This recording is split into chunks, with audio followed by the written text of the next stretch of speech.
computer. Nice. And also if folks, hey, welcome. If folks have any access needs that they want to share either in the chat to everyone or to me personally, we want to just kind of keep track of that as we start off today.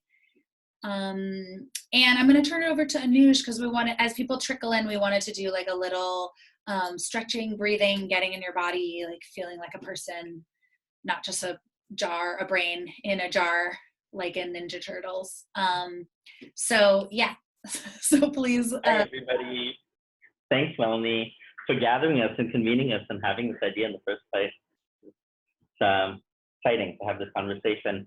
So yeah, we thought we would just start with just noticing the breath, you know, just trying to connect from our distant locations. I mean, the breath is what connects us, right? For better or for worse right now.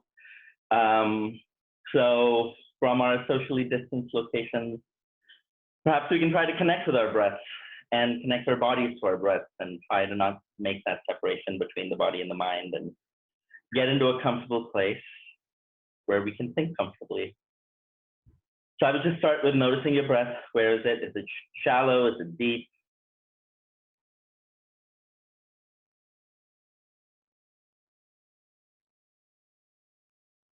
What is its texture?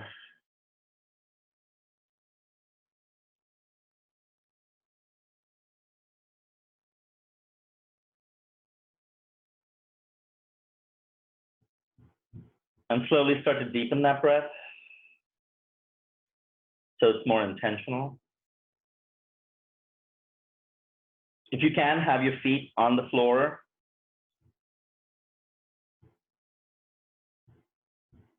With the bottoms of your feet spread wide.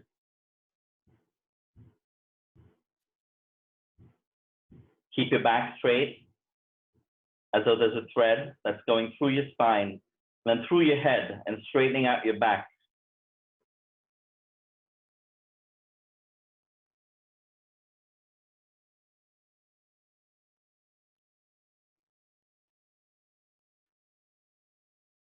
With each breath in, your feet go further, deeper into the ground. And with each breath out, your spine elongates.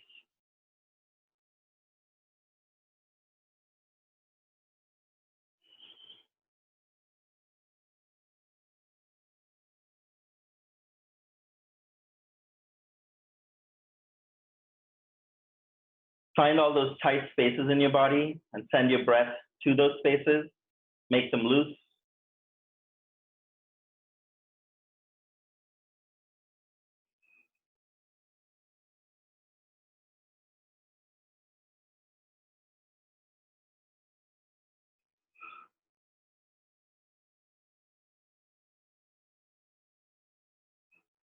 Let all those feelings and ideas about Strike You that you have hidden away in your body become dislodged so that they're easier to share.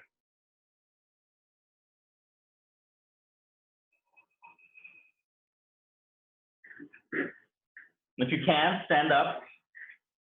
And with each breath, make a vocalization. And let all the stress of the day go out in like a pool of laughter.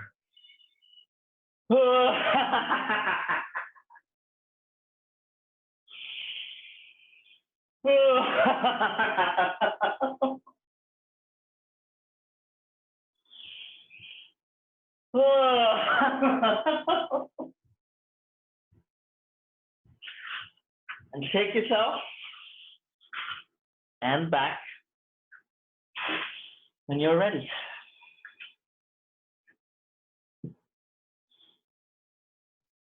Thanks, Anush.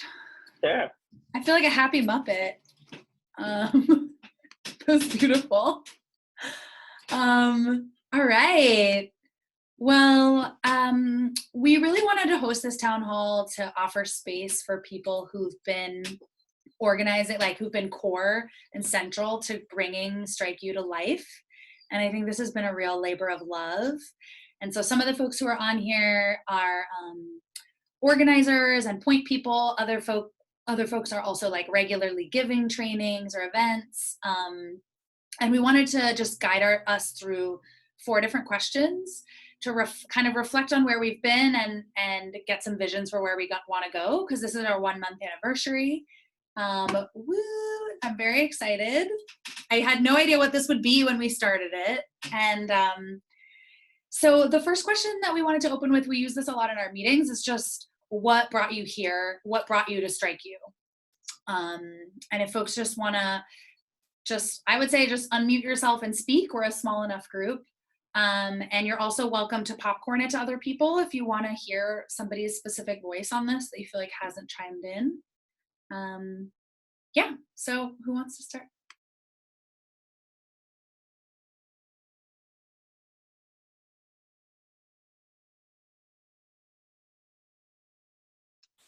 I will start. My name is Thomas, he or they pronouns. And I got involved with this along with Eugene, just because, especially with COVID stuff going on, but even a little bit before that, just teaching an interface with undergraduates was something that I felt very strongly about as like a venue where I could affect change in some way and sort of raise consciousness about some of both COLA stuff and also just stuff going on in general. And so Eugene and I got together to start doing kind of lesson plans around that, and it has been so fun, so fulfilling, loving it. But I'll popcorn to Jenna. Hi, I'm Jenna. I'm at UCSB, she, her pronouns. Sorry for being late. I was clicking the wrong Zoom link.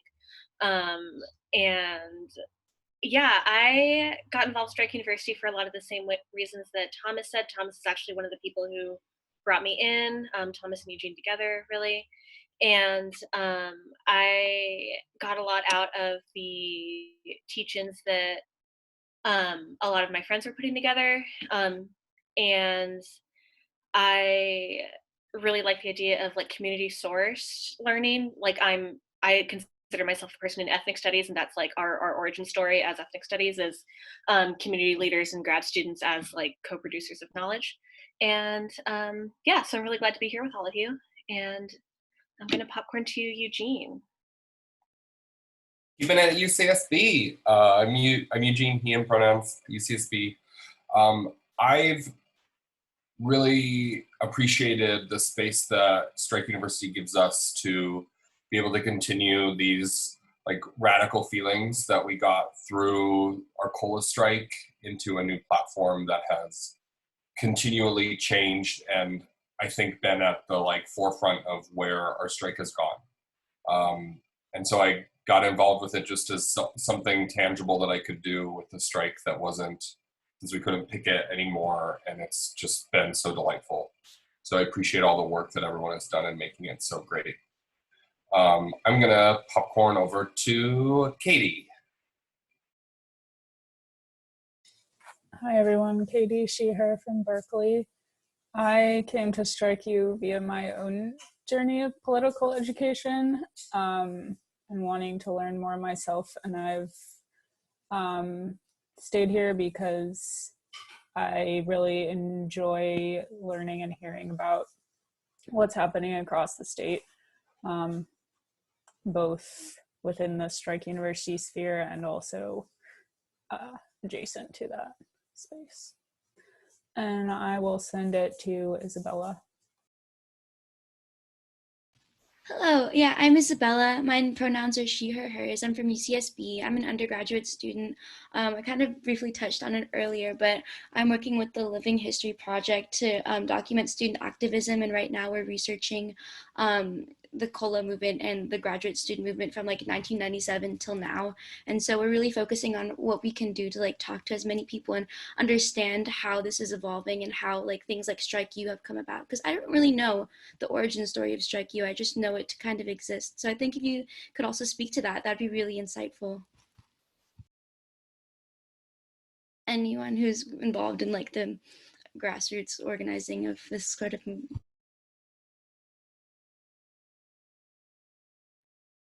I can say also briefly for people who just joined, welcome. We're just opening with the question of what brought you here, what brought you to Strike You. And I forgot to say, so thanks, Jenna. If you can share your name, your pronouns, and your campus, or like whatever your affiliation is when you speak, and also any like maybe a training that you've given, or a specific thing that you've brought to Strike U. On the questions of the origin of Strike U, I can say that I was having conversations with Jeff. Basically what happened is that I did union organizing at UCSB, and then I moved to the Bay. And then UCSB went on strike, and I was like, I'm so FOMO that I can't be at the picket. And so I was just constantly texting Jeff being like, how is it? What's going on?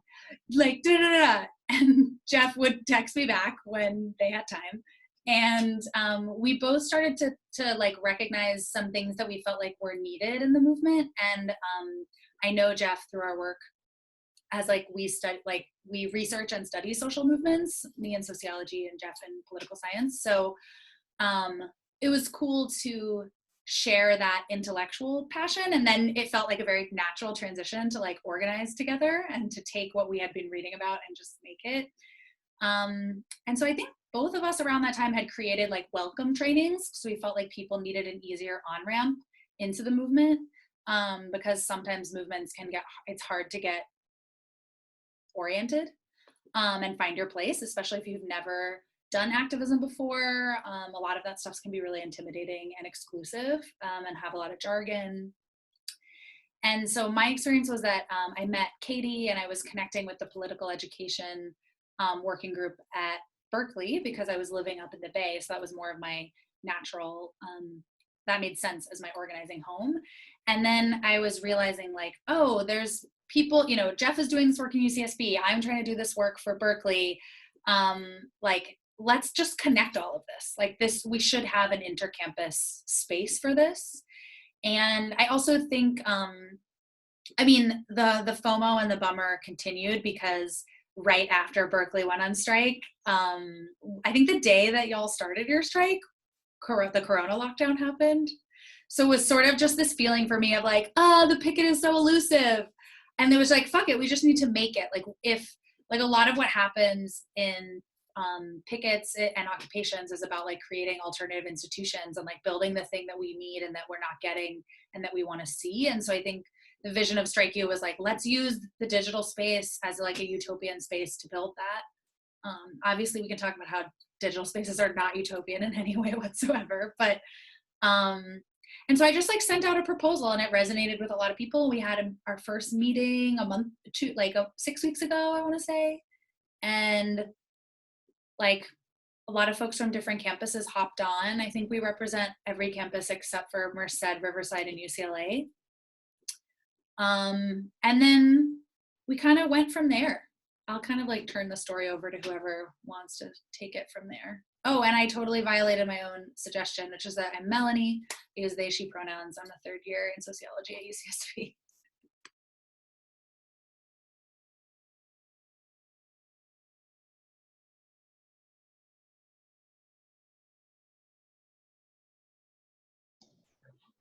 Yeah, and I think I can segue from that.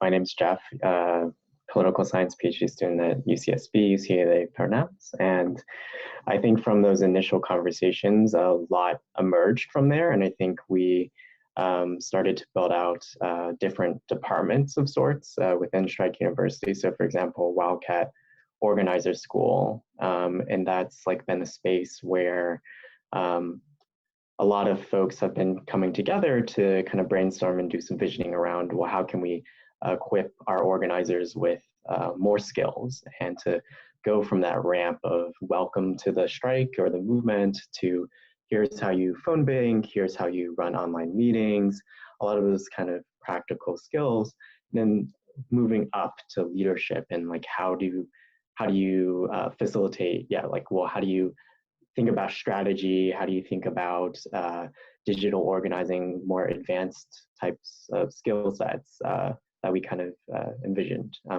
And so I think that's been the kind of development of that school, but there's been like other types of schools that I think are in the works right now. And we've seen like a lot of the kind of glitter picket, for example, that I think emerged out of Santa Cruz. And I think there's going to be more work emerging as well. I think some folks here on this call too, and so they can speak to that. But I think there's like a lot of institution building within the institution of Strike University, and that's been great to see how fast it happens. And I think the different projects that people have and the autonomy that they have to kind of pursue what really interests them. And I think that's what has, drawn me to Strike University. And like going back a little bit, I think what Mel spoke to was really, really resonating with me, because like I had given like a couple trainings on like how to organize your department and etc. But it didn't seem like, it seemed like I was having to recreate trainings and to do the same things when it'd be more like efficient if we kind of pooled or shared knowledge and resources. And so that was a great kind of motivation for me to get involved. And I think it's been fun, I think. And I think that's been an important aspect of this type of work, is that it's been fun to think about new ideas and new steps for us to take, and there aren't quite as many like institutional barriers, I'd say, to do the programming that you want to do.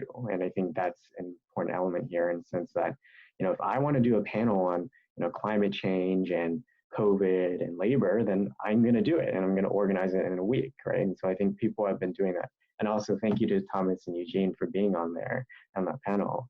But I think there's just like a way that we can do this really quickly and are able to, I think, get people who are, experts. And I think we'll touch on that a little bit, but I'll just stop there and I'll popcorn it to, let's go, Marcelo.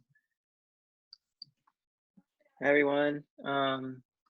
Good to see you. Good to meet a lot of you. I haven't met a lot of you before. My name is Marcelo. I use he, they. I'm in ethnic studies at UC Berkeley, finishing up PhD. And let's see, I can speak to how I got involved, and I think it was more so towards those early moments with Melanie and Katie, and really I found out about it through the UC Berkeley political ed work. And so that's just, I can't speak to the origins at all, but I can speak to like what appealed to me personally was just the ways that I think in particular, the UC-wide opportunity to connect with folks is something. As long as I've been organizing, I was transferred from community college in 2007, started the PhD, got the master's 2010, and then PhD 2015. So I've been like on and off campus and in and out of my particular department for like 13 years. And so in all that time, I've never been part of a UC-wide kind of moment. So that was really significant for me. And I think one thing that is happening, well, tomorrow I'm facilitating my first actual session on the Third World College, which is something that I think has pretty much been a month in the making. It's been like something that is the first session, but hopefully there'll be others. But that's another reason why I feel like I kept being involved and hearing about or trying to support Strike U, just because of how much, like I just mentioned the idea of a third world. Like when folks were discussing this Strike University, for me it was like, oh, this might be one moment to remember the Third World College as a project, because that's an ongoing unfulfilled demand of the Third World Liberation Front from 1969. And many times throughout the last 50 years, there's been these like ways of using the current moments, social movement moments, to create the Third World College. So when I heard Strike U, I was like, oh, we could do a Third World College within that. So tomorrow is like the first conversation where we're thinking about that, but I just have felt comfortable to keep bringing that. And actually Melanie kept following up, and Katie was really like, everybody that heard that about that were like following up with me. So I just felt supported in that way. And the other session I've been a part of, Katie and I as well will be part of, I was brought into a session that was already being organized, calling itself Pro-Indigenous STEM. And so my background is, and my dissertation is on Indigenous science and technology. And so I was brought in from that, but actually meeting my colleagues in STEM has been, and working and collaborating with them in computer science and physics and chemical engineering. Also unprecedented for me. You know, I've generally been in just other spaces. So just I've been studying science from the outside of the Western, and just to be in that conversation directly has been, I think, a direct outgrowth of this kind of, you know, the vision of what Strike You could do. So yeah, I think it's just more like the expansiveness, the connections, and the possibilities that happen of these new relationships that I feel like Strike You, that's what has kept me excited and involved. And I do, and thank you all for doing a lot of the behind the scenes. I'll just say that finally, like, I haven't been able to join like maybe the last like 3 or 4 weeks of like the real meat and potatoes. I know what's a vegan alternative, the tofurkey of that. And like but thank you for all the work. And I'm just like, I have been supportive as much as I can from where I'm at. So I'm trying to finish my dissertation as well. So thank you all. Yeah. And I'll popcorn it to who hasn't gone. Avi? Is that how you pronounce it? Yeah, thank you. Sorry, I was taking myself off mute. And I also, not to put people on the spot, but maybe, I don't know, have the people who are calling in and introduce themselves, just because they're the ones that are easiest for me to forget or hear.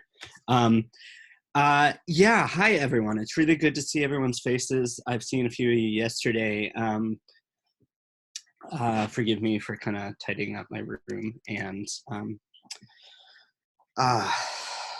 making coffee. I go by he or they pronouns. I'm at UCSC, or have been. This is my second year in the PhD program of anthropology. However, I'm kind of leaving the program for complicated reasons, but the strike has really, the strike here has been really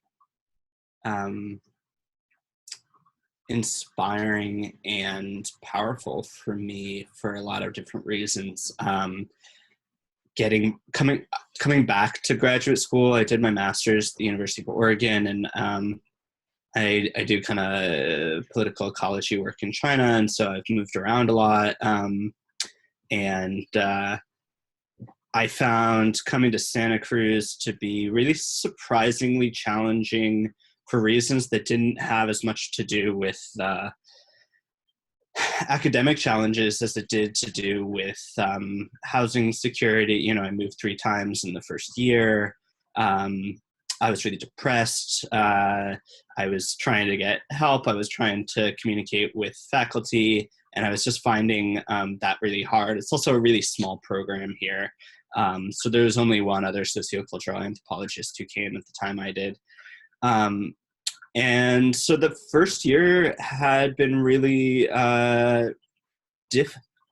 difficult, and I found myself dealing with my own sort of academic challenges, and as the strike, how do you even narrate this? You know, one of my close friends in the department had been organizing for talking about COLA for a while, but they really hadn't had any plan to go on strike immediately. And so there was an event,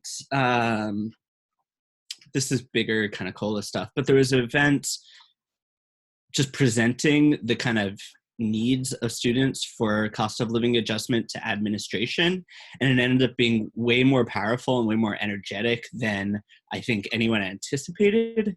And not long after that, right before, you know, finals last winter quarter, people voted to go on strike, and a lot of that for me was one of the most sort of powerful moments where I started to feel kind of community coming together here at UC Santa Cruz, and some of those unstated needs really being addressed.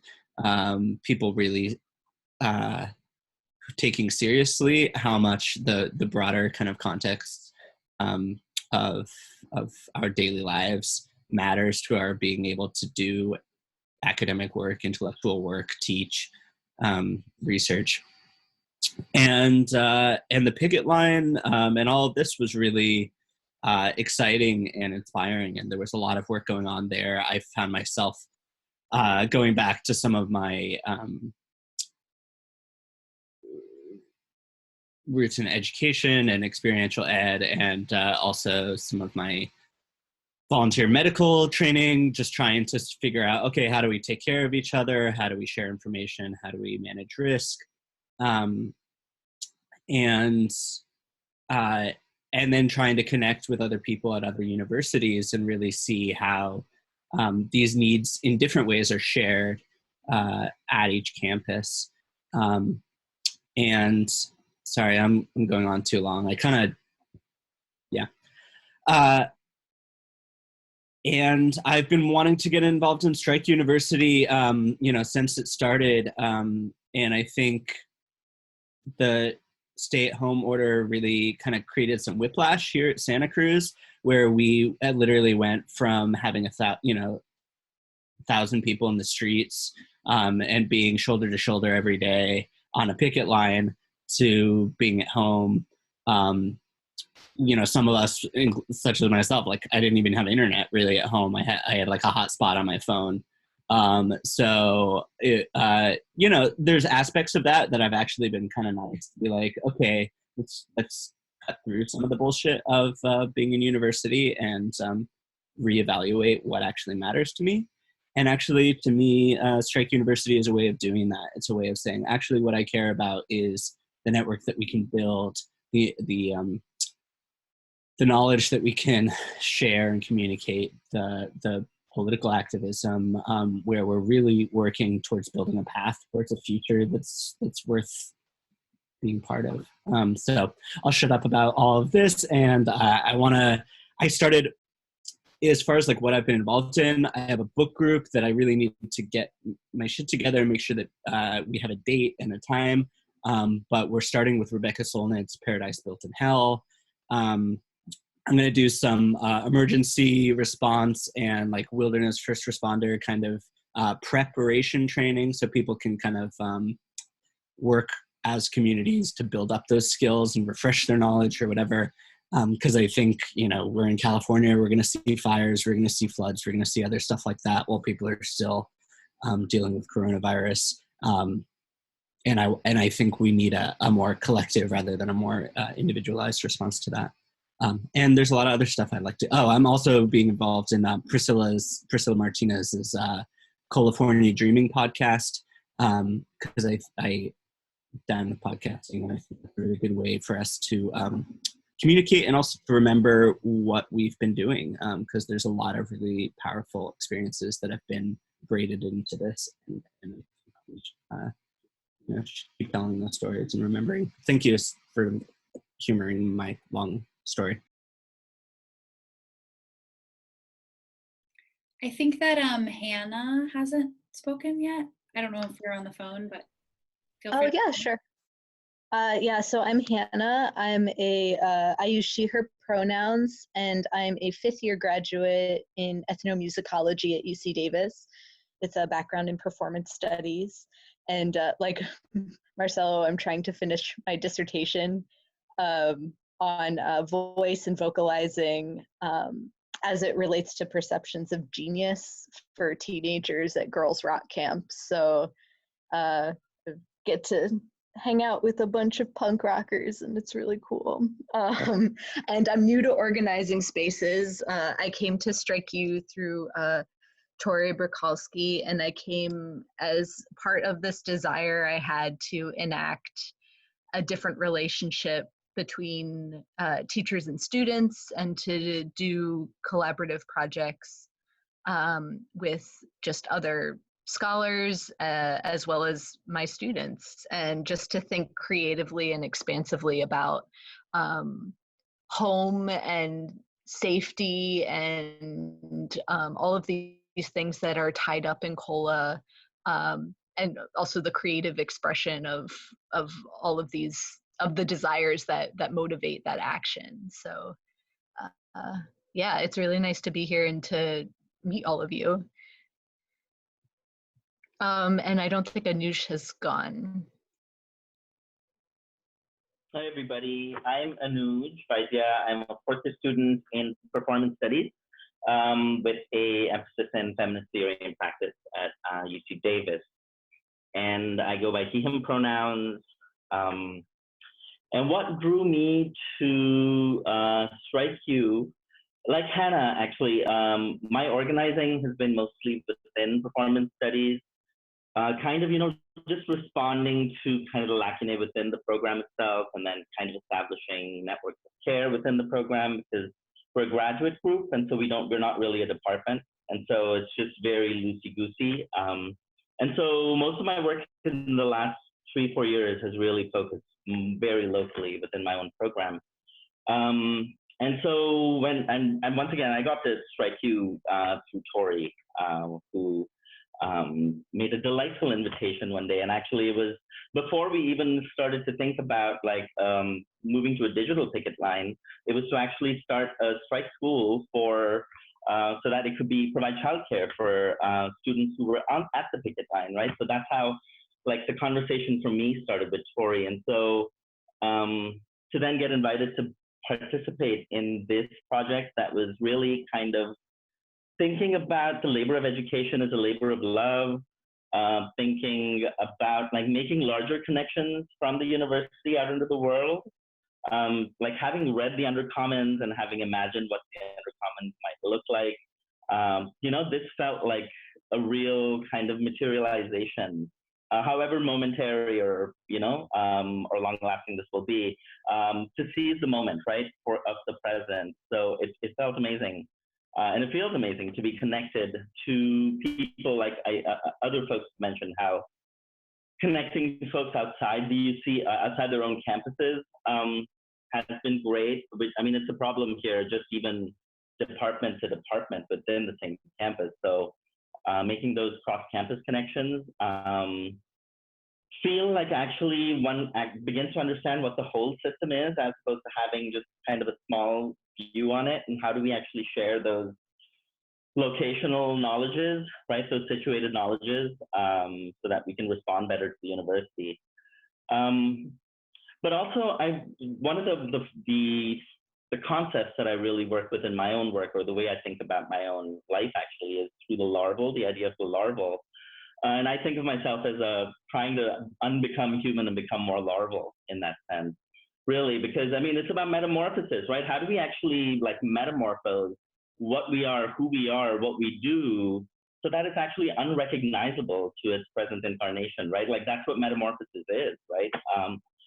When insects do it. So how do we kind of acknowledge the power of that and kind of try to emulate that? And for me, Strike University is just that. Like doing the labor of teaching and learning in a way that is unrecognizable to the university, that that it doesn't see what the value of this is, but then how do we actually reshape and refocus that conversation around value, right? What is valuable and to whom and at whose expense? So that's what brought me to Strike You. And I will pass it on to, who hasn't gone yet? Remus? Hey everybody, my name's Remus. I use she, her pronouns, and I'm actually not a member of any of the UC schools, but I helped facilitate a training on facilitating meetings online, and Melanie invited me into this space. Mostly I just want to say how inspiring it is to see the work that's being done and like what possibilities are coming out of it. And I really believe in organizing and like making these demands and being heard. So I just feel really appreciative to get a chance to be a part of this conversation and look forward to finding ways to build strength together. And has Grayson gone? Wait, I have to intervene because Remus is my roommate, and you also are deeply involved in a political popular education project called the Autonomous University. Okay, so yeah. I feel like you're not going to get away with not mentioning that, all the hours of labor that you put into that. So I'm going to put you on the spot. Okay, thank you. Yeah, so I do.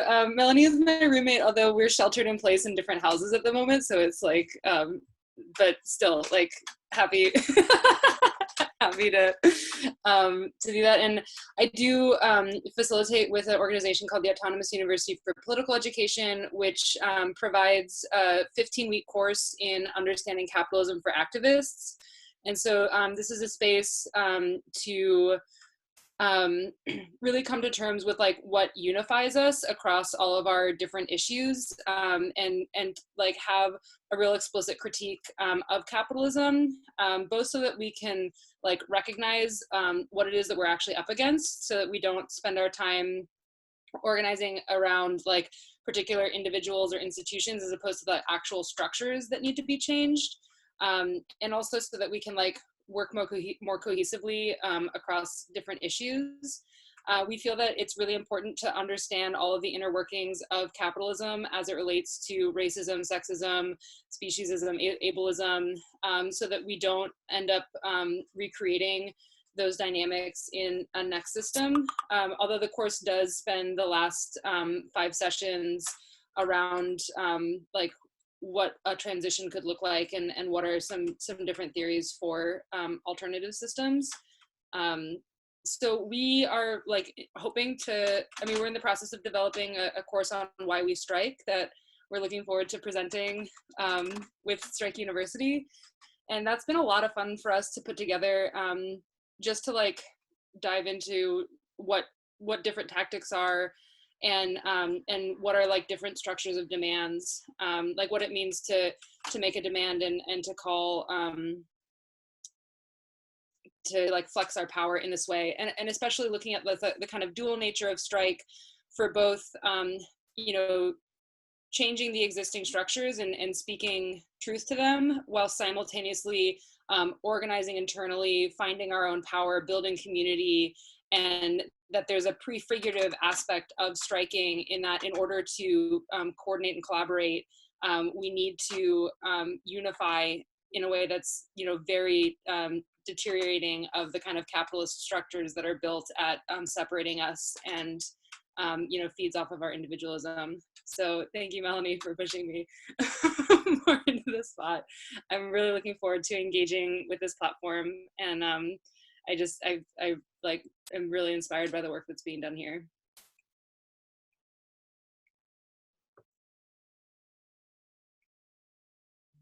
I think otherwise, if anybody else wants to hop in. Yeah, Melanie? Oh, I was just gonna popcorn it to Tori, but maybe my computer froze, I'm sorry. I'll take the popcorn. Hi, everybody. Sorry I was late. I'm trying to finish a dissertation chapter for my advisor on the problematic question of children's agency. Do we have it? Do our students, can they make choices? Hannah, when you're singing, like what is your capacity to be otherwise in the song that's already been written for you, right? So I'm thinking a lot right now about creativity and metamorphosis, and for students that are stuck in a really rigid prison industrial complex educational system, what does it mean really to be responsible to them right now?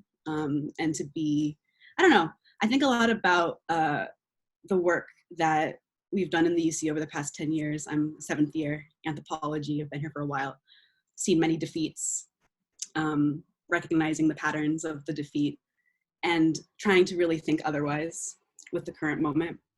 And yeah, my anthropological field, I guess you could say, is refugee education in Lebanon and Syria, where, you know, a similar kind of like stuckness, well, not even similar, it's worse, guys. a pretty horrible form of stuckness exists in the form of refugee camps, etc. And for the kids there who taught me how to teach, thinking about the process of education and study not as one of consumption and production, but one of, yeah, like delight, to use Anuja's word. So Strike U has been a way for me to get myself out of the muck that is Davis organizing. It's messy down here, guys. I don't know what the grassroots are like in these other campuses, but here at Davis, police are strong. And so yeah, trying to think creatively about how to inspire students to not get weighed down by the muck. I don't know what else to say. It's good to be here.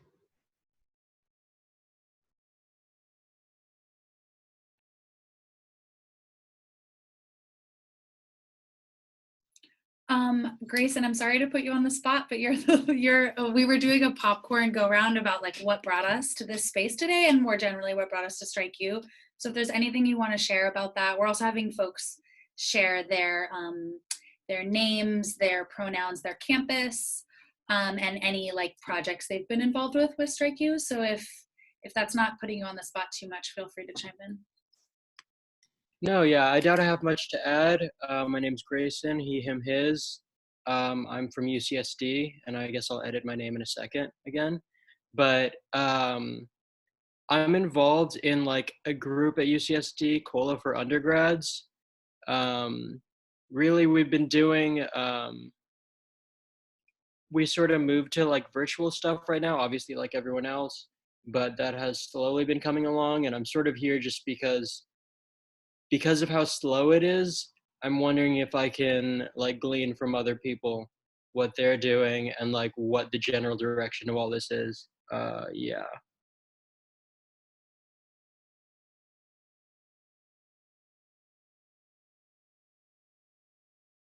Is there anything more I can share? Or I think that's about it. Yeah. That's great. I think that's just the Zoom awkward silence. Don't feel pressured. I'm co-facilitating today with Anuj, so I'm going to turn it over to Anuj. And Eugene, I know that you'd offered to take notes, but we are actually currently recording, so I don't know. Would you be down to just take stack if folks, we're hoping for like a lively discussion. So if you want to be added to the stack, maybe just like type in the chat box your name or stack. I don't know. Yeah, so I'll pass it to Anuj. Thanks. Thanks, all. This was super inspiring to hear what's brought everyone to the table.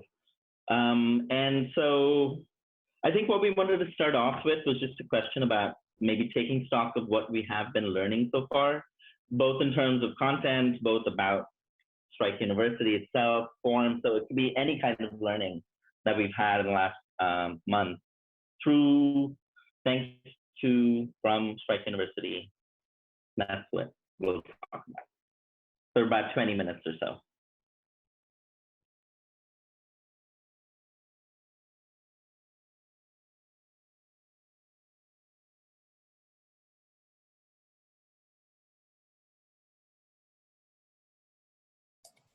Ori? Yeah, it's an awesome question. I've been thinking about the undergrad, so I'm really glad that Grayson, you're here, because I really would like to invite them to some of the events that are coming up on Strike U this week. But something I've been learning is that attention is really different right now for people, and undergrads feel very overwhelmed by things like invitations. And there's a relation of manipulation in the teacher-student relation that like I want to be very careful about. And so I'm really not sure how to invite or like what a good invitation would look like. In a way, yeah, that in a way that builds power and strength and all the things that we want. Because it seems to me like students just kind of their knee-jerk reaction is to be left alone. So what is reaching out in a way that feels good? You know, maybe I can suggest that we take that question because we want to spend a whole section just thinking about who our audience is and how we're reaching them or not. And it seems like that question is very relevant to that conversation. Is it okay if we move it to that section and then come back to it? Thank you. So that we can just think about the past more. But this is, I guess, a point of learning as well, right? Yeah. Grayson is next. I was really just going to direct comments, so I think that's about it.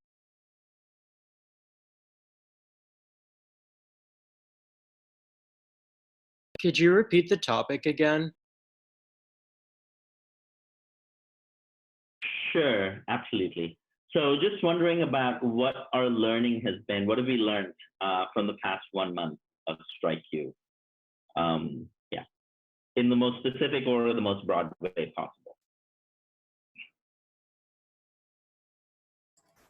Katie?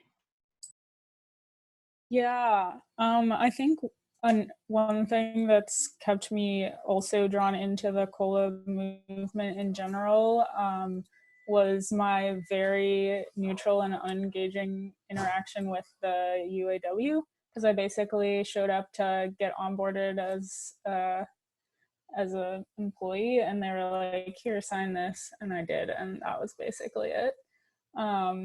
And so in these spaces, I found a lot more opportunity and encouragement to ask bigger questions, like, why do we even have a union? Where did the union come from? Like, it's like the suggestion that it's not just something we should take for granted. And I went to a really great teach-in that was facilitated by Sheila at UCSB. On basically like the history of the UAW 2865 in the University of California system, which was super eye-opening. And so I'm trying to take that learning experience and ask how can I, but also more generally we, try to engage graduate students who might not have been pulled into this space as quickly as I was, and emphasize the importance of unionization not as a bureaucratic organization, but as a social structure. I put myself on stack next. I think for me, speaking to Katie's point, during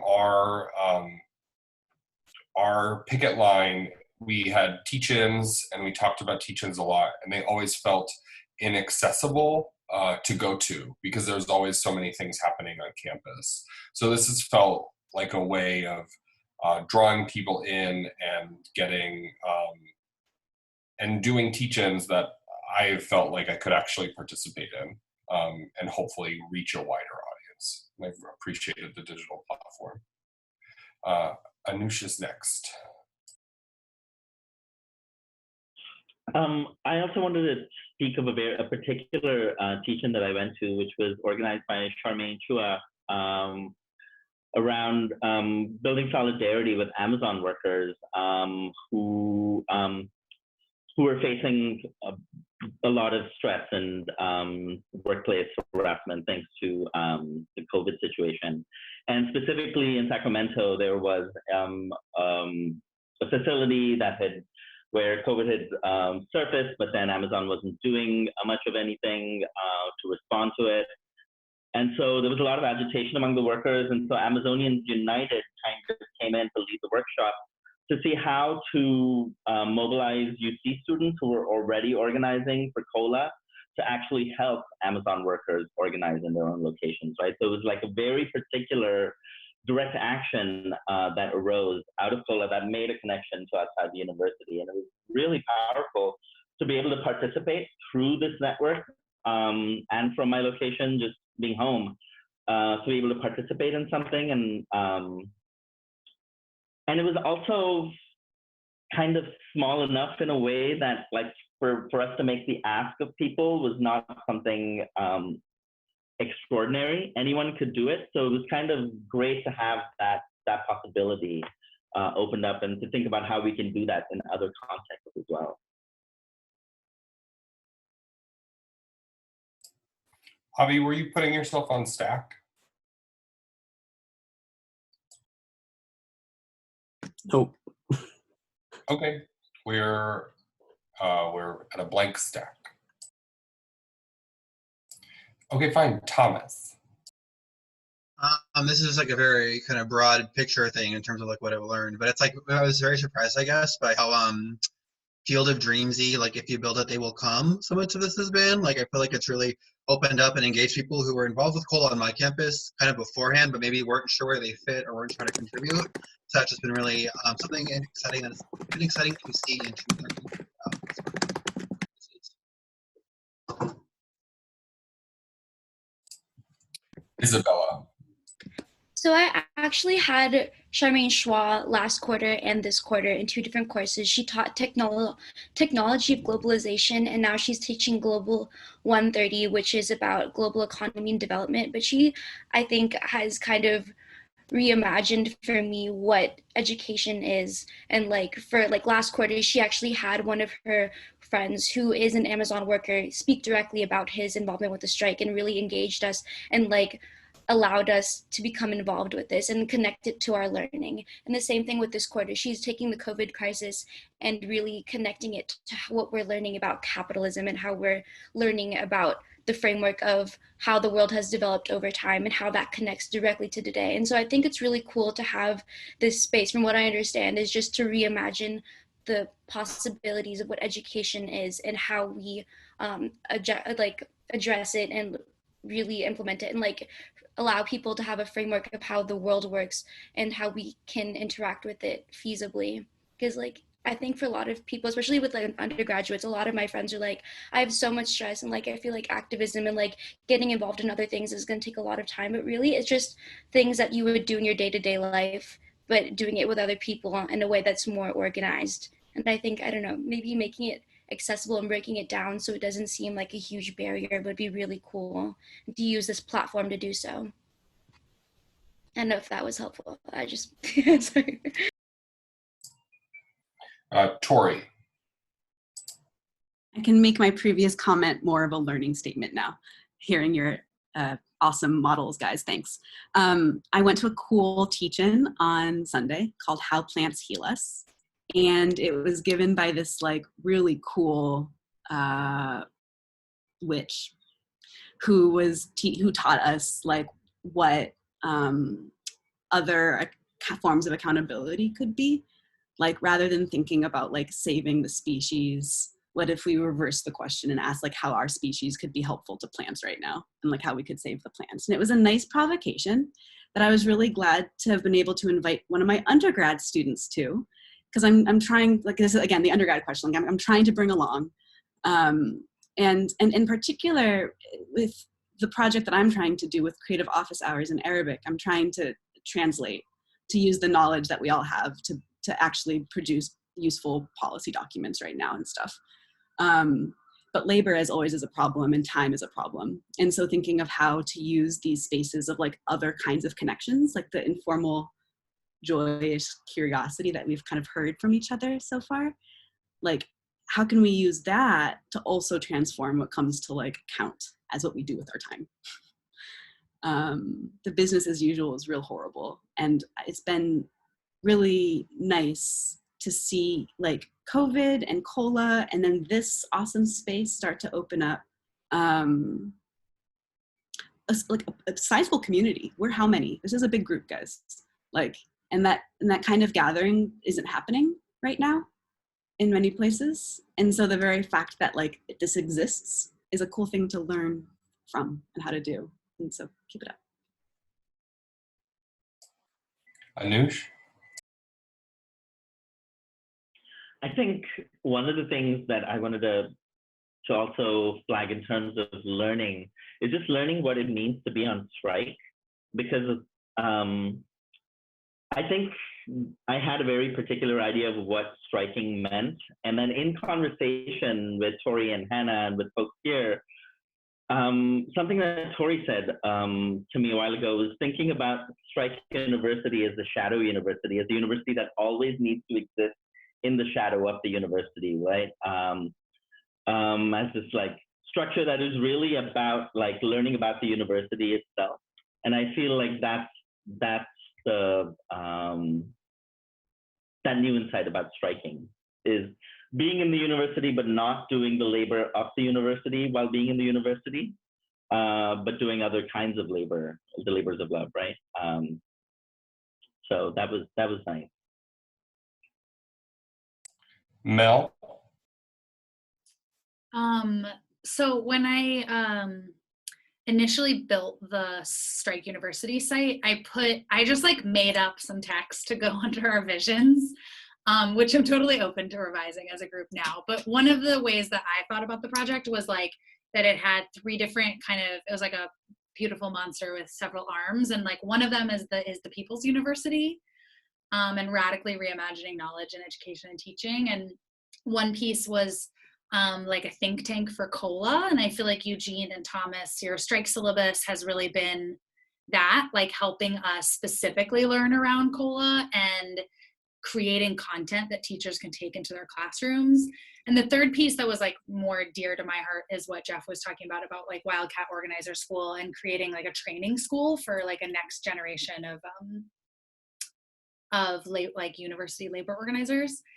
And the thing, I think that I've been so hard boiled about and disillusioned about higher education. I worked for 8 years in Berlin in like a radical school for adults that was cooperative and democratic and self-run, and I've sort of like exhausted that. And so there was a part of me when I started this that was like, I like want to get everyone the skills, and like I love all the shiny People's University stuff, but like I want us to win, you know? And I think like all of this experience has just been all of everyone's like love just like seeping into my like grinchy heart and being like, yeah, like we can transform education, and just kind of like starting to believe again, I guess, that this can be a space. I think I was like very disillusioned at how professional academia is, and how every time I try to have an interesting conversation with someone, all they want to do is like reference 5 other jargony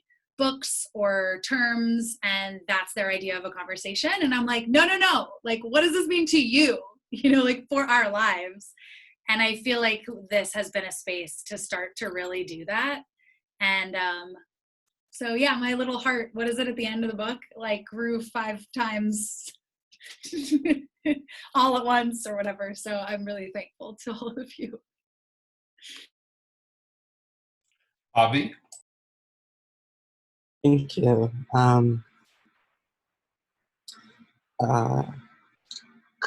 Couple things. I echo this general sentiment. Sorry, I can't hear myself, so it's a little weird. I echo this general sentiment that a frustration with the university, and really feeling like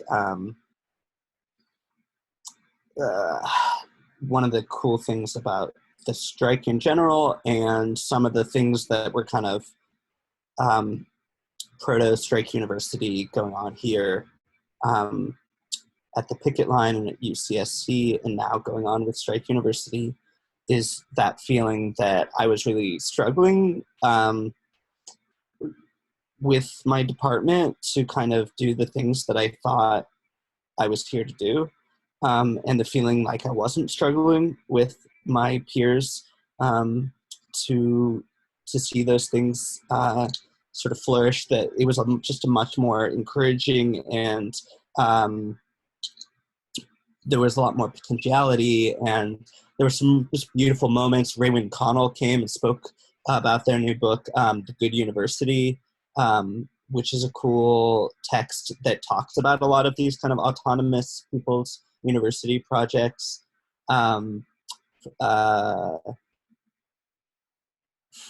Fred, yeah, and there have been different, Nick Mitchell, Fred Moten, other people have been talking also as faculty trying to come and actually have solidarity and connect. There's been a lot of graduate solidarity that's been, I mean, UCSD strike would not have been as successful as it was without undergraduates coming out and participating, and that was really exciting, and I think broke down a lot of the hierarchies and barriers that are just such a part of our everyday lives in academia. Excuse me, I'm thinking. So there's lots of other things I feel like I could say, or would love to say. I mean, I think one of the things that inspires me to be an educator is this weird ambivalence towards schooling, which is that I sort of hate schooling, but I really value learning and cooperative intellectual activities and practices, and I'm very interested in experiential methodologies and outdoor methodologies, and thinking about how is work a mode of education, but also one that's really coercive and alienating in a lot of ways. So thinking about, what is it we can learn from the people who are doing that labor, whether it's paid or unpaid at home or in an Amazon warehouse, and how do we push back against the professionalization in academia? And ironically, or maybe not ironically, but I think the coronavirus stay-at-home thing has made the university even less of what I want it to be. And I'm trying to figure out, well, how do we take a different path out of this, because I feel like for undergraduates, if I was an undergraduate, I think I'd just give up right now, because it's more alienating, it's more challenging to my attention, it's more unequal, all those things that I might want to get out of university, like actually talking with my faculty, with my students, actually being on campus, like a lot of these hands-on learning are just not available. And I understand some of that is, not a product of people's intent, but it's an unfortunate outcome. But I think we need to maybe foreground that and actually think about, my partner, for instance, is an outdoor educator and runs an outdoor program that leads camping trips and stuff like that. And we've been talking a lot about how to encourage some of the same kinds of reflection or engagement with the non-human world, with one another, with other people, if you're not camping or if you're not able to go on a hiking trip. And how do we incorporate some of the really theoretical thinking that goes on in our work with those very practical everyday experiences, so that it's not a kind of far away abstract ideal, but it's really a question of practice. And then so the very last thing is just a question, and maybe one aspect of Anusha's question that I'd like to hear a little bit more about, as someone who's kind of belatedly jumping into Strike University and really wanting to be a part of it, is what, and this is sort of just what has been really successful so far within Strike University, what have some of the biggest challenges been, so that we can kind of think about how to work with the challenges, overcome some of those challenges, and build up those successes. So thanks. Hannah? Yeah, this is probably an echo mostly of what's already been said, but I, in my attending workshops at Strike U and also in facilitating some myself, I'm struck just the yeah, so I was supposed to be doing a teach-in on the 25th, and one of the three of us who was working on it, their landlord decided to be a landlord shortly before, so we weren't able to get it together. And I really appreciated everybody's flexibility with us needing to cancel it, because it's like, oh, it turns out the world doesn't end if you don't do teach-ins when they're scheduled to. And like, that's kind of one of the things that I appreciate about like this version of cooperative learning, which is that like, no one's going to be doing their best work 100% of the time for a lot of very, very valid reasons. And the space to do that, I think, is going to create better work product for everybody in general. And I, like, as a like a reader and a TA, like, it's like, okay, well, how can we bring this into like more traditional classrooms sort of thing?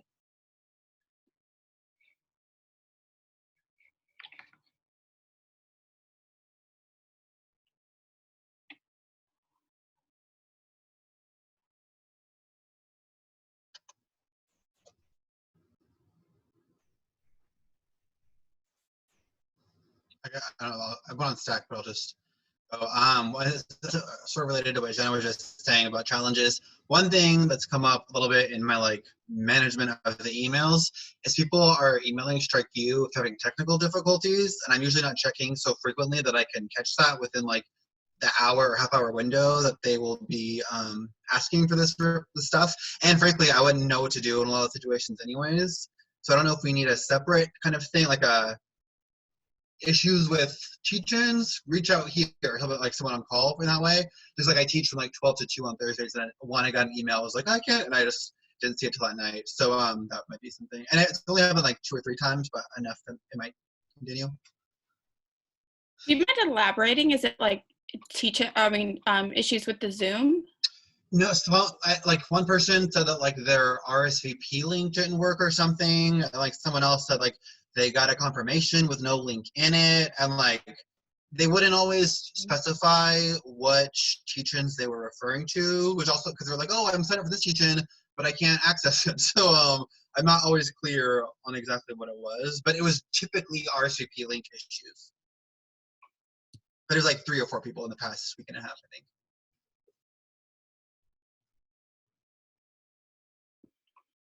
And that's through the Strike You email? Yeah, just a general Strike You email. Maybe one way we could resolve that is getting more folks onto the email, so more eyes, so that it's not solely on one person. I mean, and also with those eyes would know how. I would have probably not known what like the issue was or where to direct it to necessarily.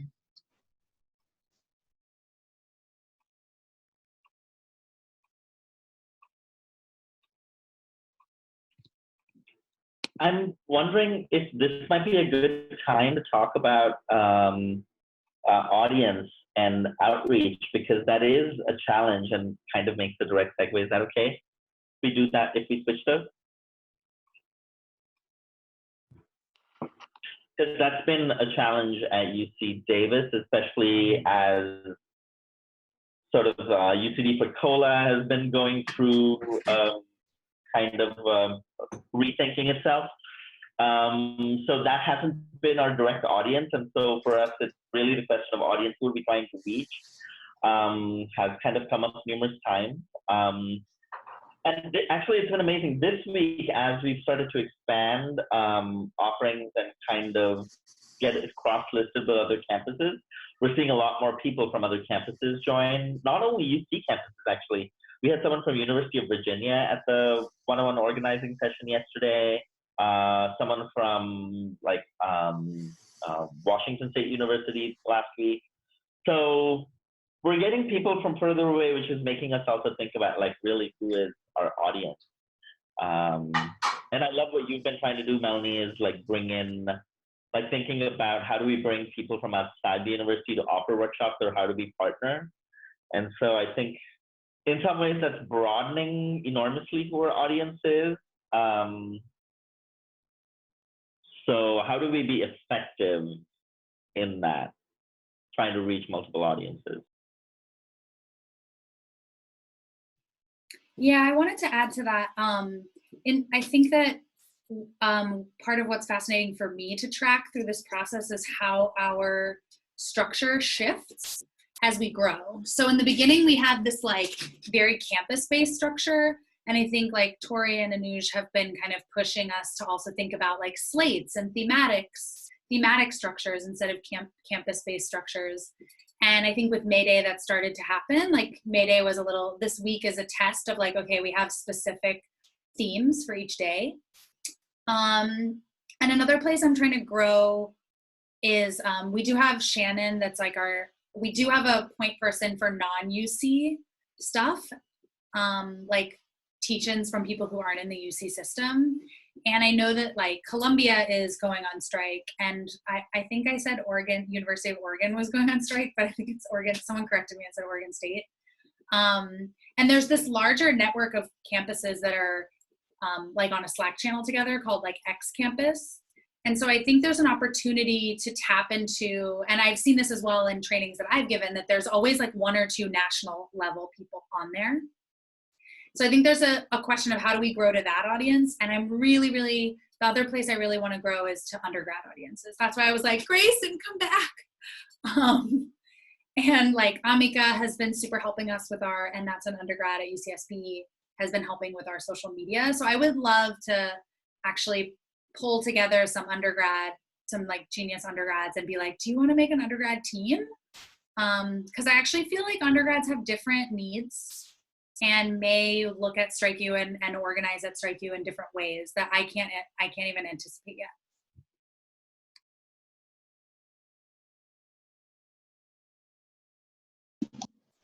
Jeff, you're up. Yes. So I think for me, like, I think it's been really enjoyable this past week to be helping out in terms of like thinking about the Earth Day to May Day kind of slate of programming and thinking about like, okay, how can we align our programming with some of the efforts that we're seeing from local community groups? And I think for me, like I like the aspect there in terms of like there's a potential for coalition building. Would really want to speak to and speak with is around kind of community-based activist organizations and community-based activists. And I think just speaking from the panel that we had on Friday around climate change and COVID, there was a couple of folks who are there, like, who are working on like food and water. So associated with like food and water action, EcoVista, which is the kind of green, sustainable community efforts at Isla Vista, which is like the kind of community right next to UCSB where Santa Barbara is, or sorry, yes, UCSB in Santa Barbara. And, there were also some folks associated who work with like grocery workers, essential workers, and, things like that. And I think that was great to have like some folks who are like, professional, like the advocacy, like entrenched in the advocacy kind of fields. But I don't think that we were able to reach like actual, essential workers or, activists who have been working with the Food and Water Watch, for example. So I think like there's a challenge here in the sense of like, okay, yes, maybe we can activate, like undergrads and graduate students, but like how do we kind of build with the folks who are like on the grounds and on the front lines and et cetera. And I think part of that challenge is like in the timing as one potential challenge, like, 10 o'clock at the middle of the workday, it's not necessarily time that, works for people to come to. And I think where do we time things is another thing to mull over as well. But yeah, I think like those are some of the things that I've been, kind of thinking about. And I wonder like if maybe in terms of like our strategy moving forward, if we can think about using our own networks more. And I think Facebook, is actually the good tool for that. And I think we could use our Facebook like networks to our advantage in terms of like maybe creating Facebook events and inviting people to those and trying to expand some of the networks and kind of like bringing the people in our networks to the spaces who maybe are more involved in frontline activism and et cetera. But yeah, those are just some of the things that I've been mulling over. Am I next on stack? I think so. Yeah, so a couple of things actually. To that point, I mentioned this before, and then I didn't actually follow up or follow through with it. But putting the Stop LAPD spying coalitions every Tuesday, they have a meeting at 6 o'clock on the Strike University calendar. I think we as a coalition are open to that. And then I think we've already had the conversation here that we're open to that. And Stop LAPD Spying as a collective is just that, right? The frontline folks housed on Skid Row doing amazing work. And yeah, so just to that point. And then back to the point that Melanie had brought up around other universities. I think it's pretty fucking phenomenal that what we've inspired all across the country. I mean, even Oregon now has their own strike university. And Columbia is doing things similar now, and perhaps there's potential there for collaboration. Sort of, I think, like what we had envisioned initially as the UC's combining efforts, right? We could be combining efforts even beyond the UC. Yeah, that's all I got.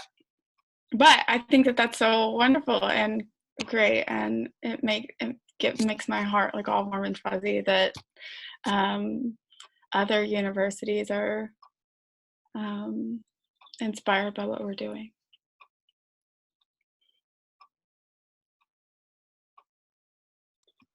Can I hop on? Sorry. I think we missed Marcelo. Oh, go ahead. Sure, yeah. So just to add a couple of things, one thing I would say is like, doesn't necessarily have like a super concrete like response, but it's more just a share of like that it has been like, it's probably been said in so many spaces in this strike, but like the signals, I'm forgetting the names of all the platforms, just like how many platforms I have to stay on is just a challenge for the online revolution that we're a part of, you know, just like, just to put that out there. I'm not sure like any streamlining that can happen helps, you know, any stacking and folks who are in multiple spaces. So just to put that as not just the tech itself crashing, but like that intrinsically like puts certain folks who have a certain amount of access already into the to the leadership, and I think that that's fine, but that can be like integrated into the consciousness in terms of like, you know, like I'm doing a session tomorrow with like 6 elders, you know, and it's going to be, you know, it's hard to get the elders on the Zoom and things like that. So just things like that.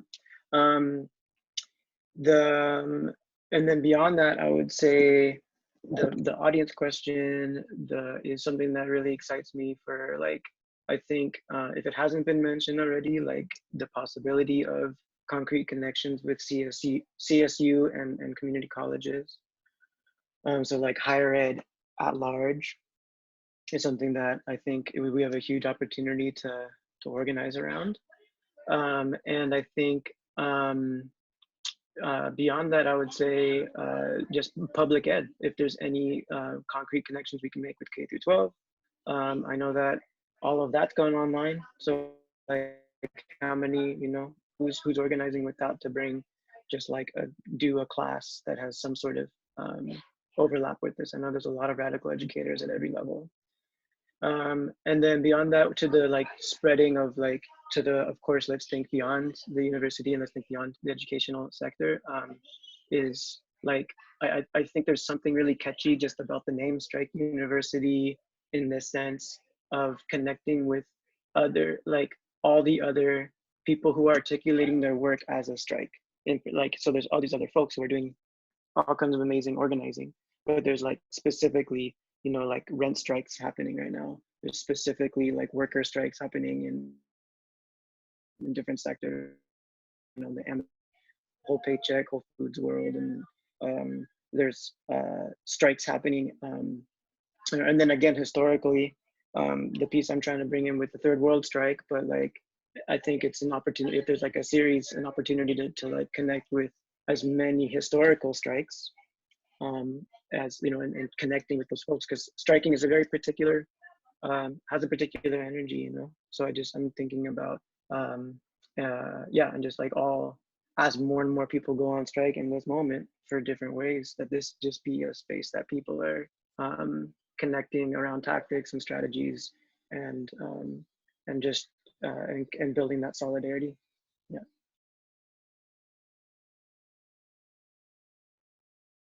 I guess I was next on strike, and then it's Avi, and then Hannah, because we broke up when you were talking, Hannah, earlier, so we can come back to you. Just something I wanted to, I think that the idea of working with community colleges and K-12 is really great. And Tori and I have been thinking about also just offering a program for UC grad students who have children. So, I mean, how could we actually bring in, you know, intergenerational learning for grad students as well? Like, could we offer a program, an ongoing stream, maybe, Strike University, where, you know, students who have kids join with their kids.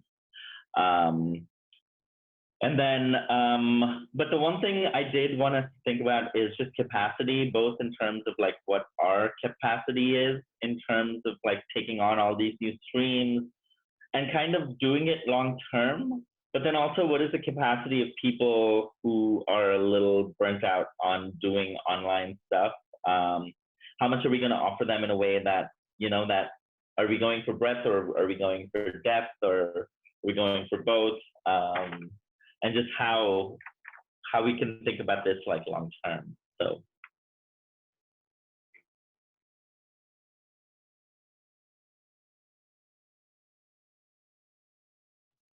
Avi, I think it's you on the stack.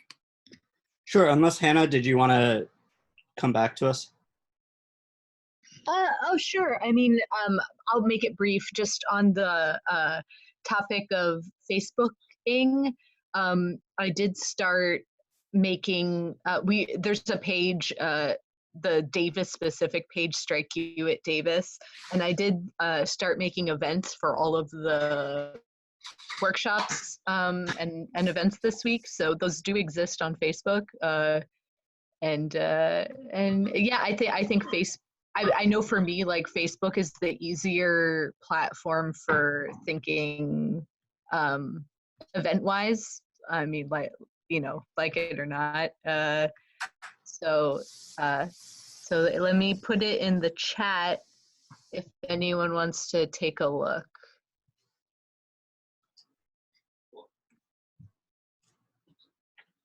Thank you. I have kind of so many thoughts and comments. I'm going to try to keep them spare. Partly because I feel like I see Strike University following a similar pattern that some of our local organizing did in terms of, trying to figure out, okay, what's possible? How do we do it? What's our capacity? How do we build that capacity? How do we communicate? Where's expertise? And I think that that's not surprising, given that some of the same people, we're dealing with some of the same resources.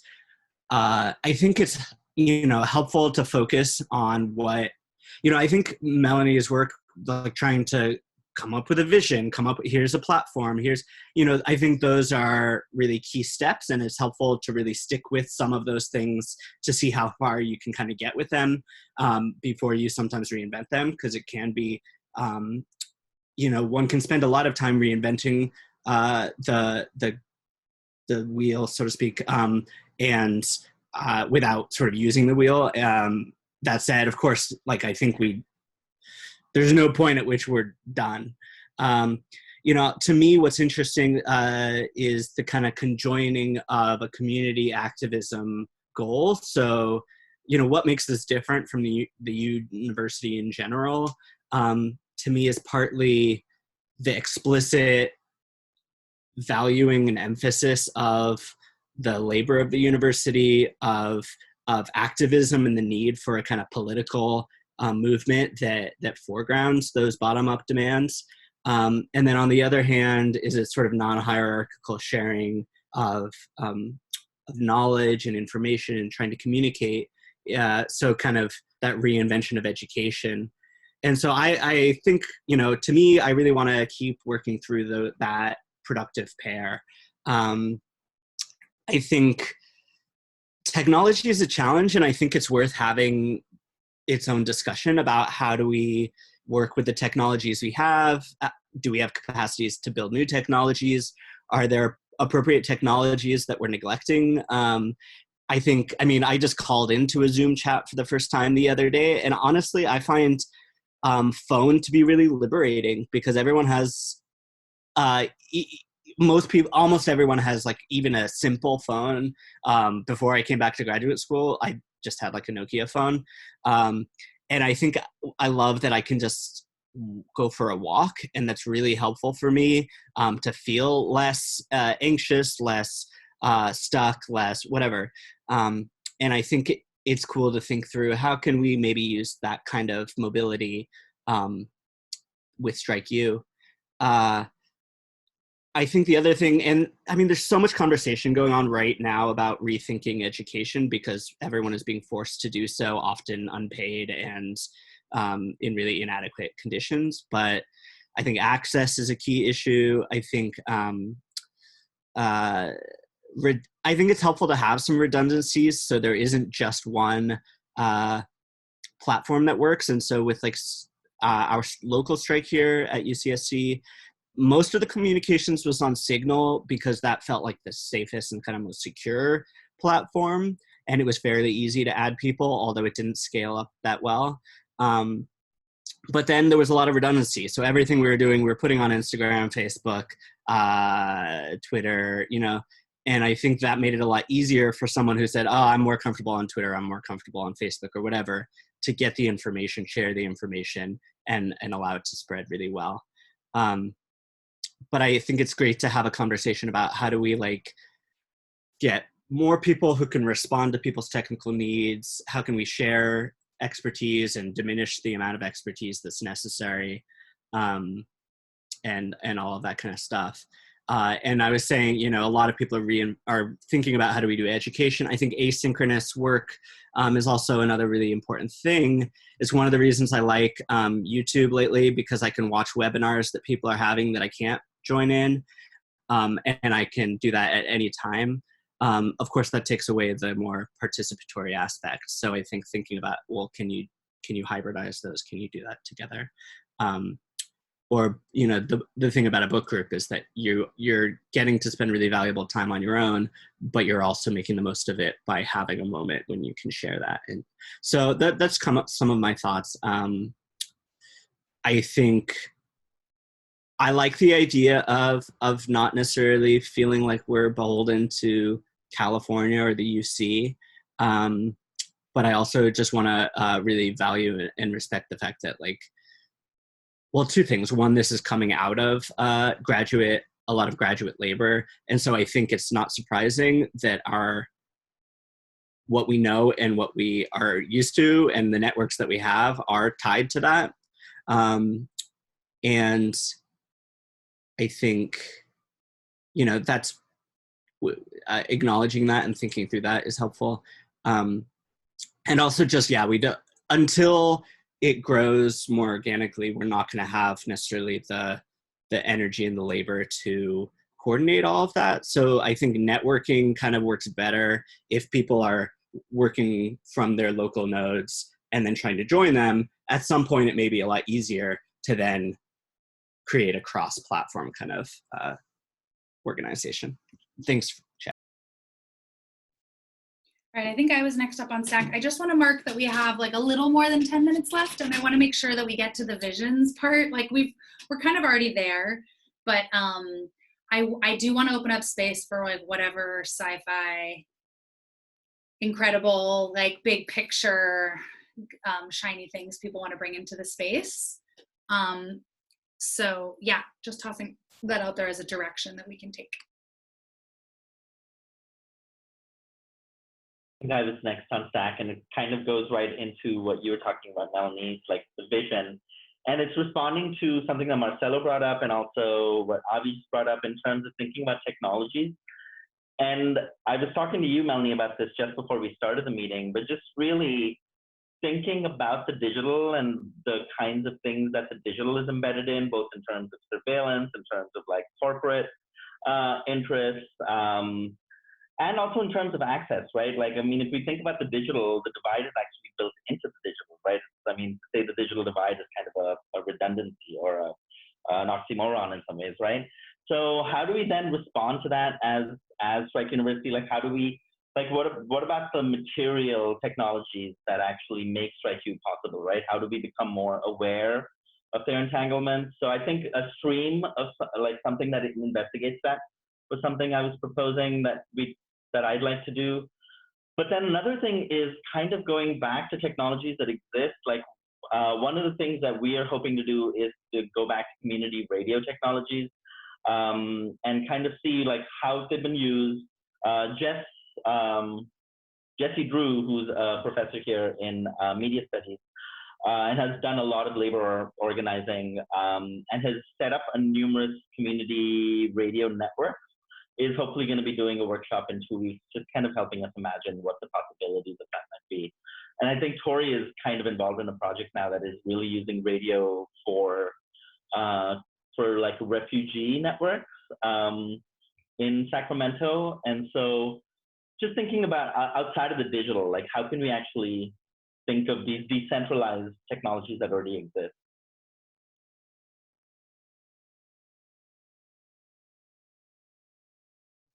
Thomas, you're next on Stack. Sorry, this will be quick, just kind of not a huge, more regressive, but to the point of that Avi mentioned about asynchronous material and thinking about that a little bit with Tori's concern about how to invite undergraduates or how to make it welcome into the space. I don't know that this is true, but I feel like the website as a resource, both like as like a visual repository of what's going on, but also as a place where a lot of recordings are stored, is a kind of low stakes invitation space maybe for undergrads versus like a an in-person synchronous teacher that might be a sort of lower stakes way to introduce them to it and let them kind of navigate it with some agency. That was just it.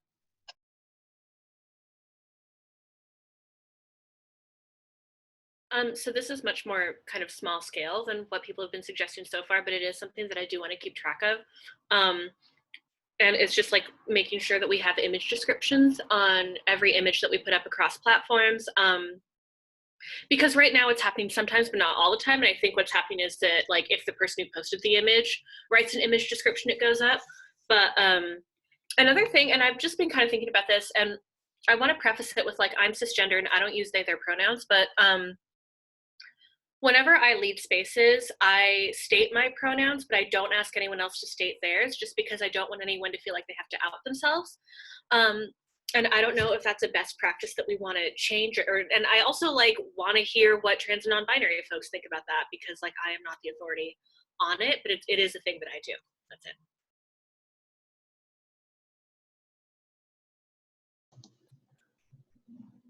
Yeah, I think so. A couple of quick things. Like to me, like I'm really liking this conversation around the digital and like how do we kind of react to the digital? And I think it reminds me of like, well, what kind of like is analog and like how do we think about analog technologies? And I think this kind of very modern like emphasis on Zoom and like it's cutting edge, etc. And I think we could do some really cool thinking around that and engage with like other kind of elements of the Strike University's visions around queering the university. I think queering technology and like how do we, yeah, exactly. How do we kind of queer the digital and queer the kind of systems that we're working with? And I think that'd be an interesting conversation for us to kind of mull about, and that potentially could be a panel that we could have. But yeah, and I think like some other things that I've been thinking about have been around, you know, being able to speak to all these different coalitions and movements that I think we all represent. And I think there's an important coalition building potential that could be front and center of Strike University in terms of, well, how do we make sure that, you know, the body is part of like everything that we do? How do we make sure that the environment is part of everything that we do, and et cetera? And so I think if there's a way for us to think about speaking to each other, because I think there's so much that we can learn from all of these different slates. But that's just what I've been thinking about. I saw, Avi, you put yourself on Stack if others have had enough to speak. I do want to open it quickly to folks who haven't said so much yet. If you want to step up, because it is our last 5 minutes, if anybody wants to share any visions or chime in on that.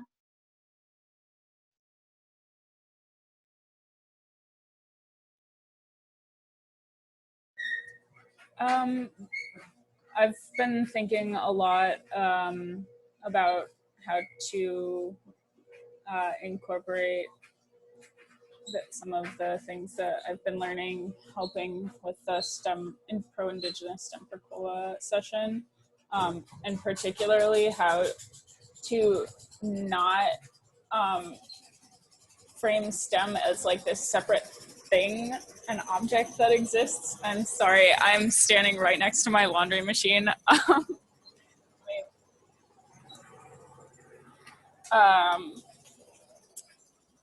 So I think there's room for creativity there, trying to allow like science and math to be something that's not just a set of rules that you're supposed to memorize and then repeat on a piece of paper. Yeah.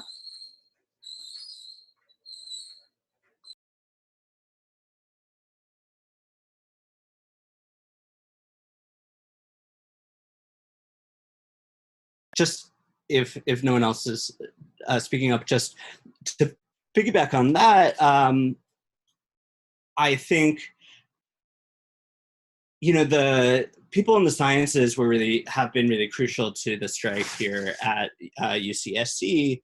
But there is definitely a sense that, there's a division of labor, there's a division of funding in the university. There are differences in priorities and sort of self-conceptions and professional opportunities. And I think one of the things that I like about a strike university, and I want to see it try to do, is kind of further that work of reflecting on the political economy of the university, the cultural kind of politics of the university, the 3 cultures, the 4 cultures, the 2 cultures, whatever you want to call it. But, really contesting that sort of hierarchical evaluation of knowledge, thinking about what is value, what is knowledge for, what is learning for, and challenging some of the instrumental logics of the university, at the same time not devaluing the practical and the everyday and the domestic and these modes of knowledge. So that's kind of abstract, but I think it is something that I see in this that I value.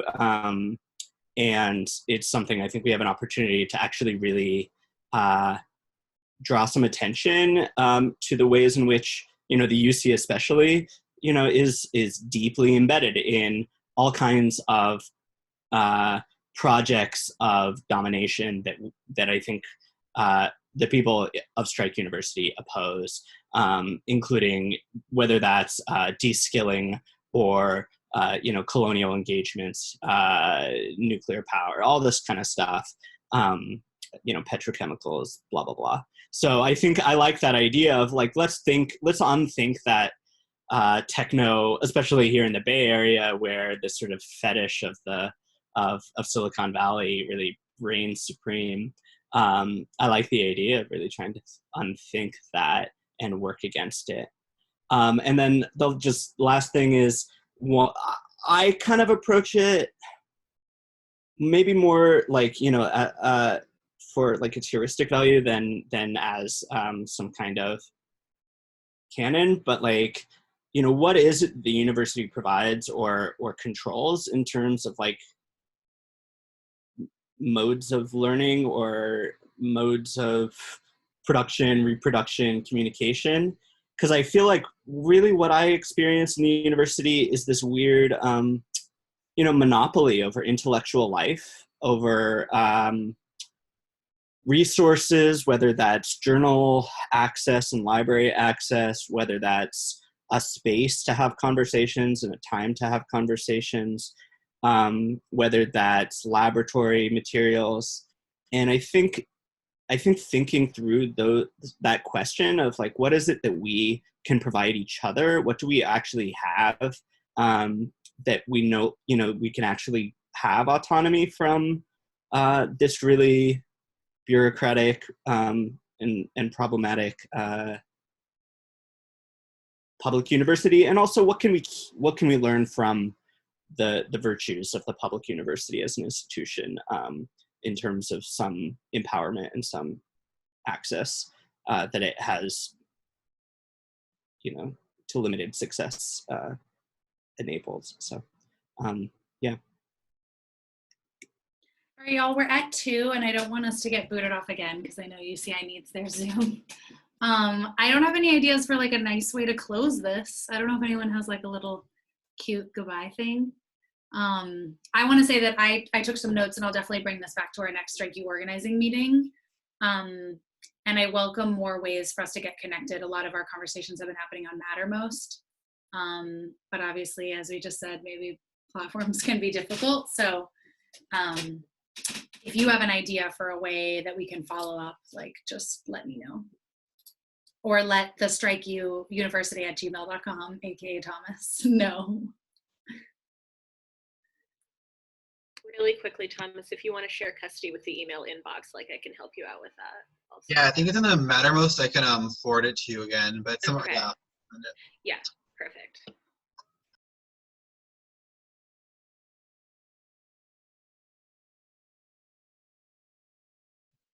Y'all are beautiful.